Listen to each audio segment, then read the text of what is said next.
आजच्या या कलियुगात देवाचा साक्षात्कार होणे म्हणजे खरंच खूप दुर्मिळ गोष्ट आहे. पण जो देवाचा निस्सीम भक्त आहे, जो देवाशी पूर्णपणे एकरूप झाला आहे, त्याला काय कलियुग आणि काय सतयुग. अशा भक्तांना देव कोणत्या पण युगात दर्शन देतात आणि हीच प्रचिती इतर भक्तांसाठी प्रेरणादायी ठरते की तुम्ही भक्ती करत राहा, देव नक्की दर्शन देईल. दृढ निश्चय ठेवा. आजचा हा अनुभव पाठवला आहे घनश्याम शिंदे यांनी. हा अनुभव त्यांच्या आजोबांचा आहे, म्हणजेच राधाकिसन शिंदे यांचा आजोबांचा अनुभव त्यांनी शब्दांत उतरवला व आपल्याला पाठवला, यासाठी घनश्याम यांचे आभार.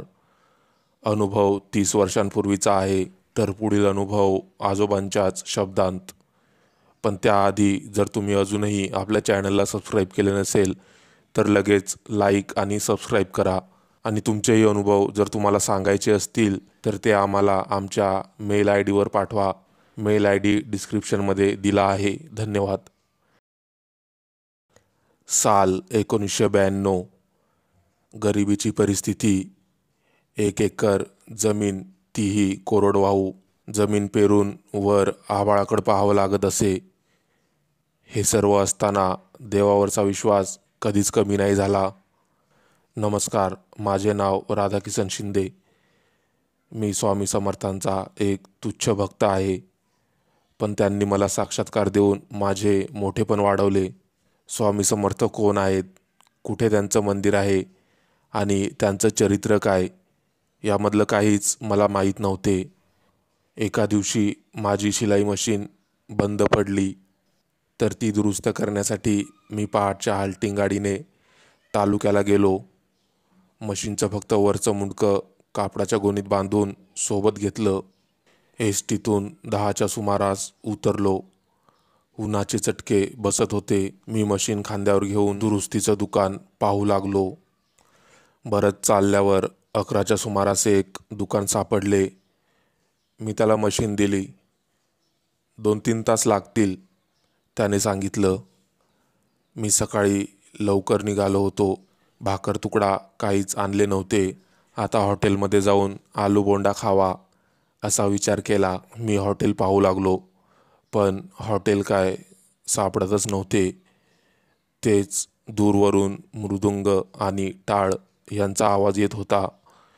मी तिथे गेलो तर तिकडे पालखीची तयारी चालू होती व एकीकडे पंगत बसलेली होती. चला चला, उभं राहू नका, बसा पटकन. कुणीतरी माझ्या हाताला धरून मला खाली बसवले. असं नवाड्या पंक्तीत जेवायला बसणं मला बरोबर वाटत नव्हते, पण उठायचा विचार करण्याआधीच पातर आणि दुरण आलं. आता मात्र मी मांडी मारून बसलो. देवाचा प्रसाद होता, नाही कसं म्हणणार.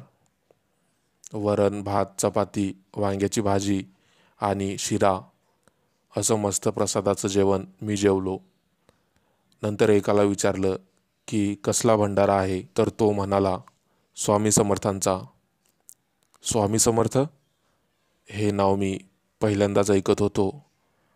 मी पुढे दर्शन घ्यायला गेलो व फोटोमधली प्रतिमा जरा ओळखीची वाटली. मंदिरात हा फोटो आणि त्याचबरोबर भिवू नकोस असा पूर्ण फोटो आठवला. मला शेगावचे गजानन महाराज माहीत होते, पण स्वामी समर्थांबद्दल पहिल्यांदाच ऐकलं. तसं महाराष्ट्रात महापुरुषांची आणि संतांची कमी नाही. मी प्रतिमेला नमस्कार केला. तेच तिथल्या सेवेकऱ्याने मला एक प्रसादाचा लाडू आणि एक पुस्तक दिले. मी प्रसाद थोडा खाल्ला व बाकीचा सदराच्या खिशात ठेवला, घरच्यांना देण्यासाठी. मी पुस्तक उघडून पाहिले. त्यात स्वामी समर्थांची माहिती होती. स्वामी समर्थ हे श्री दत्तात्रयांचे अवतार आहेत व अक्कलकोट हे त्यांचे निवासस्थान आहे, हे मला समजले. पहा बरं, देवाची काय कृपा. आज हा स्वामीप्रसाद माझ्या नशिबात होता, तर बरोबर मला मिळाला. आता ते पुस्तक माझ्या डायरीच्या आतमध्ये मी जपून ठेवले. मशीन जिथे दुरुस्तीला दिली होती त्या दुकानात गेलो. 3-4 तास झालेच होते. मी दुकानाजवळ गेलो तर दुकान बंद होते. आता कुठे गेला हा? बाजूच्या दुकानदाराला विचारलं असता तो म्हणाला, जेवायला गेलाय तो, येईल इतक्यात, इथे जवळच राहतो. आता मी दुकानापुढच्या वट्यावर जाऊन बसलो. संध्याकाळचे 3:30 वाजत होते. दुकानदार आला. काय रे बाबा, किती उशीर? मी म्हणालो, काळजी करू नका, तुमची मशीन दुरुस्त झाली आहे. तो मशीन घेऊन येत म्हणाला. त्याला 50 रुपये टेकवले आणि मी मशीन घेऊन बसस्टँडकडे चालू लागलो. घरी आल्यावर तोंड हातपाय धुतले व चहा घेतला. सोबतचा प्रसाद घरी दिला. चहाचे गरम घोट घेत असताना आज घडलेला प्रसंग पुन्हा पुन्हा आठवत होता. खरं आहे, माझ्या नावाचं पण एक पात्र असेल तिथे. नाहीतर कुठे मी आणि कुठे तो प्रसाद. योगायोग पण काय जुळला. जेव्हा मी मशीन घेऊन तालुक्याला गेलो तेव्हाच पालखी उत्सव आणि बरोबर मी पण त्याच दिशेला दुकान शोधत गेलो. कोणते महाराज ते? स्वामी समर्थ महाराज. मला हेच चिंतन सतत येत होतं आणि बघता बघता मी स्वामी समर्थांबद्दलची सर्व माहिती, पुस्तके, ग्रंथ सर्व वाचले व अक्कलकोटलाही जाऊन आलो. आता मला माझं कुणीतरी भेटल्यासारखं वाटत होतं. मन नेहमीच प्रसन्न राहायचं. बाहेर कितीही दुःख संकट असले तरी त्यांचं काहीच वाटत नव्हतं. मनातल्या मनात रोज महाराजांशी गप्पा मारायचो. तेही खूप मनमोकळे बोलायचे. मी माझ्या विश्वात रमून जायचो. प्रत्येक काम करताना महाराज माझ्यासोबत आहेत असं वाटायचं. पण हा प्रत्यक्ष अनुभव नाही हेही समजायचेच. महाराज मला कधी भेट देणार की नाहीत, मी विचारलं व मनातूनच एक आवाज आला, हो, आता ती वेळ आली आहे. मी खुश झालो.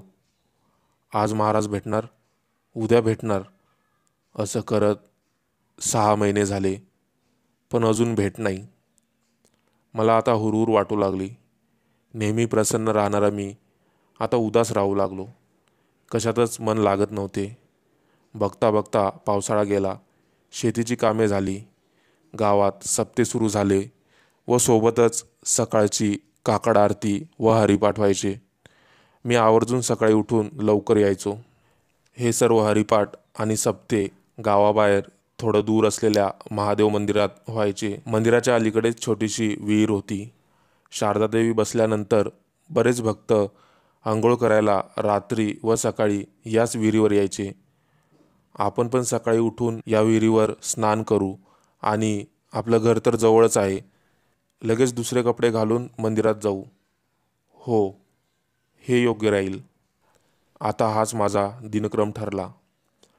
मी रोज पहाटे 3 वाजता उठून ढोरांना चारा टाकून गोठा साफ करा आणि मग विहिरीवर जाऊन थंडगार पाण्याने अंघोळ करायची. घरी तसंच ओल्या कापडांवर यायचं आणि मग घरी सुके कपडे घालून मग नंतर मंदिरात काकड आरती आणि हरिपाठाला जायचं.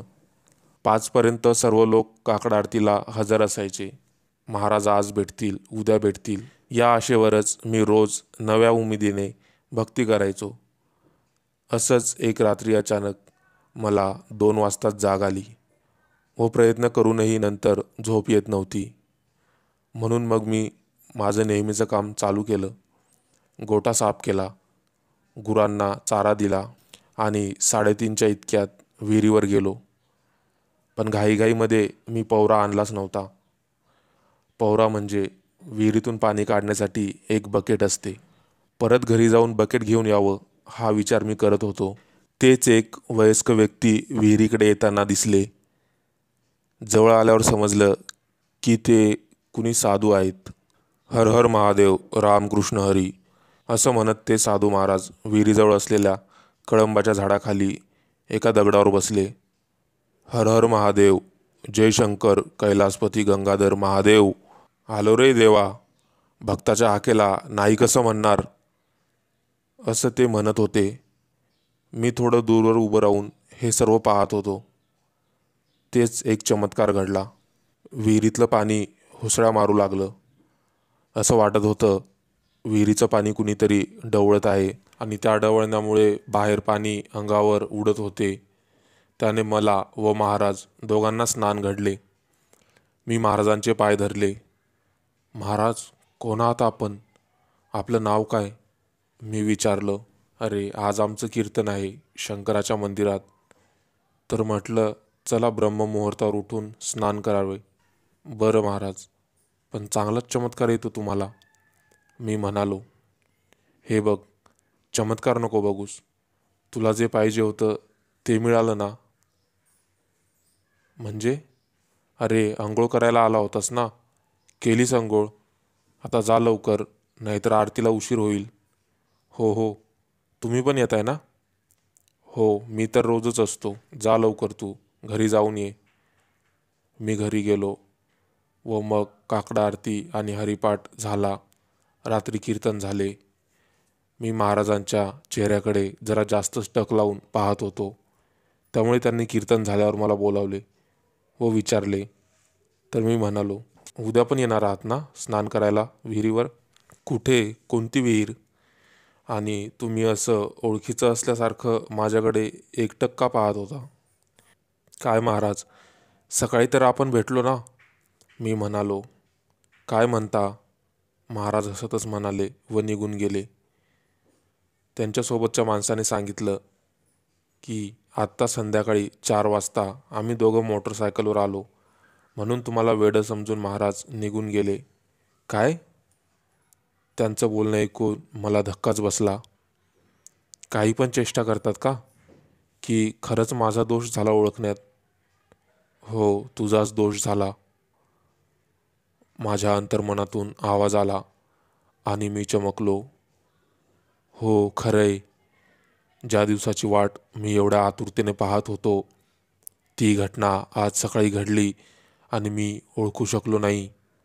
स्वामी महाराज, माफ करा मला, पण तुम्हाला ओळखणं हेही तुमच्या इच्छेशिवाय कसं शक्य आहे? म्हणून परत उद्या मला सेवा करू द्यात. ठीक आहे बाळा, मला पण तुला भेटण्याची ओढ आहेच. स्वामी?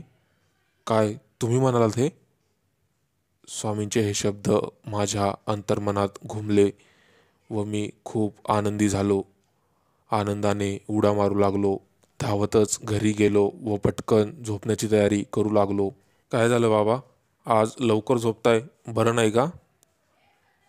मी त्याला काही उत्तर दिले नाही. मी डोळे मिटले. उद्या मी स्वामींना भेटणार या दृश्यात रमून गेलो. स्वामीचरण आठवू लागलो.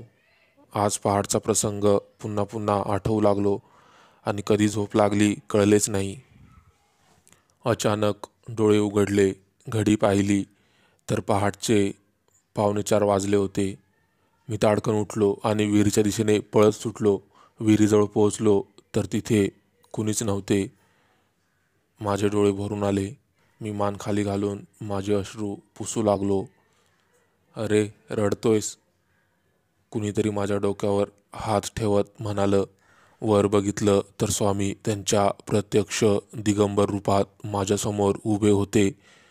चेहऱ्यावर सूर्यासारखे तेज, डोळ्यांतून प्रकाश बाहेर पडू पाहत होता. कपाळावर श्री दत्तगुरूंचे गंध व एक हात कमरेवर तर दुसरा हात माझ्या डोक्यावर. स्वामी, आलात तुम्ही? अखेर माझी प्रतीक्षा संपली. बसा स्वामी, मला तुमची सेवा करू द्यात. स्वामी महाराज कळंबाखाली बसले. तेच कळंब बहरला. शुद्ध शीतल थंड हवा सगळीकडे वाहू लागली. मी स्वामींचे चरण दाबू लागलो व ते मला भक्तिमार्गात पुढे जायचे धडे सांगू लागले. माझ्या डोळ्यांतून अश्रुधारा सुरूच होत्या. देव आणि भक्ताचा हा संवाद खूप अनमोल आणि ज्ञानवर्धक होता. अरे बस झालं, चल आरतीला जा आता, महाराज म्हणाले. नाही महाराज, मी नाही जाणार आता तुम्हाला सोडून, मी हट्ट करू लागलो. अरे बाळा, मी सप्त्याच्या पहिल्या दिवसापासूनच तुझ्यासोबत आहे, रोज, पण अप्रत्यक्ष रूपात, एवढंच. आणि आज प्रत्यक्ष रूपात आलो आहे. सकाळी उठून काकडा आरती करणे, हरिपाठ करणे, कीर्तन श्रवण करणे, यामुळे तुला लवकर दर्शन प्राप्त झाले. नाहीतर अजून 2 वर्षांनंतर दर्शनाचा योग होता तुझा. देवाधर्माच्या कार्यातले पुण्य अक्षय असते, ते कधीच नाकारू नये. मी कायम तुझ्यासोबतच आहे, असं म्हणत स्वामींनी माझ्या डोक्यावर हात ठेवला व मला थोडे बहुत ज्ञान प्राप्त झाले व मंदिरात स्वामी मला बोलावत आहेत असं जाणवलं. मी स्वामींच्या पाया पडलो, अंघोळ केली, स्वामींना नमस्कार करून घरी गेलो, कपडे बदलले आणि मंदिरात आरतीला हजर झालो. मला मंदिराच्या प्रत्येक मूर्तीत स्वामींचा चेहरा दिसू लागला. मनातल्या मनात मी हर्षून गेलो. स्वामी सोबतच आहेत याची मला प्रचिती आली आणि स्वामींनी दिलेल्या उपदेशाप्रमाणे मी माझा भक्तिमार्ग पुढे चालू ठेवला व मला तो खूपच अद्भुत आणि देवाच्या जवळ घेऊन जाणारा ठरला. भक्ती करत राहा, अखेर देव भेटणारच आहे, हा शब्द आहे माझा.